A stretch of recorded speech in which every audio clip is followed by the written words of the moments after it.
Copy SSC English second paper এই বইটি থেকে কমপ্লিটিং সেন্টেন্স পড়া হচ্ছে। তো 144-এর 5টি প্রশ্নের সমাধান করতে হবে। এখানে এ নাম্বারে বলছে he can lend you the money provided that you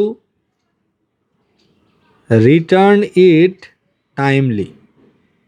যে তুমি যদি যথাসময়ে টাকা ফেরত দাও তাহলে সে তোমাকে টাকা ধার দিতে পারে। বি নাম্বারে বলছে hardly had we reached the station, যেই মাত্র আমরা স্টেশনে পৌঁছালাম। হোয়েন দ্য ট্রেন লেফট, ওই মাত্র ট্রেন যাত্রা শুরু করলো।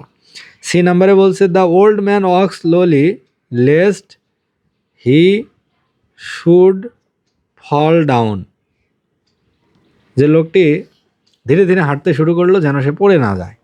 ডি নাম্বারে বলছে প্রথমে শূন্যস্থান, তারপরে আছে হোয়েন বাংলাদেশ বিকেম ইন্ডিপেন্ডেন্ট। তাহলে ডি নাম্বারে এখানে বসানো যেতে পারে যে 1971 is the year when Bangladesh became independent, যখন বাংলাদেশ স্বাধীন হলো। ই নাম্বারে বলছে he was given the job after he passed the test. তাহলে he was given the job after, অর্থাৎ যখন সে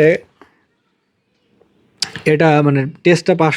এখন এখানে যে হ্যাড আছে আফটার আছে, তা আফটারের পরে রুলটা হচ্ছে যদি আফটারের আগে পাস্ট ইনডিফিনিট থাকে তাহলে আফটারের পর পাস্ট পারফেক্ট হয়। তাহলে রুল অনুযায়ী এখানে হ্যাড বসাতে হবে। তাহলে after he had passed the test. আর আমরা যদি এভাবে না বসাই তাহলে এরকম হতে পারে, অর্থাৎ আফটারের পর একটা আইএনজি যুক্ত করে করা যেতে পারে। যেমন after he was given the job after demonstrating মানে প্রদর্শন করা, ডেমনস্ট্রেটিং এক্সেপশনাল